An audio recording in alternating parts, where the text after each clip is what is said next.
Afternoon, ladies and gentlemen. Steve Burnett here from CutThatCableBill.com. Once again, that's CutThatCableBill.com. And spring is here, so you know what that means. It's time for Major League Baseball. It's time for Game of Thrones to come back. And it's also time for major rate hikes. If you've been keeping an eye on the news, you'll see DirecTV, YouTube TV, Netflix, Hulu, and all the major competitors have raised their prices in the last 30 to 90 days. I thought the whole point of us getting away from these major distributors and going streaming was for us to cut that cable bill and to make sure our prices dropped. As of right now, YouTube TV is at $55 a month. Where's the savings? What if I could get you the same thing? Even more, over 4,000 channels.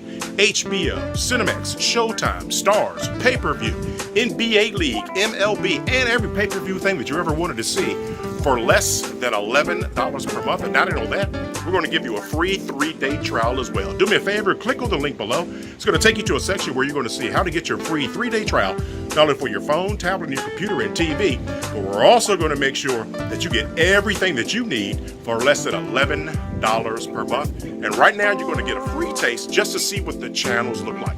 Once again, this is Steve Burnett. I want to thank you for a few seconds of your time and your trust, and I'll be talking to you soon. Bye-bye.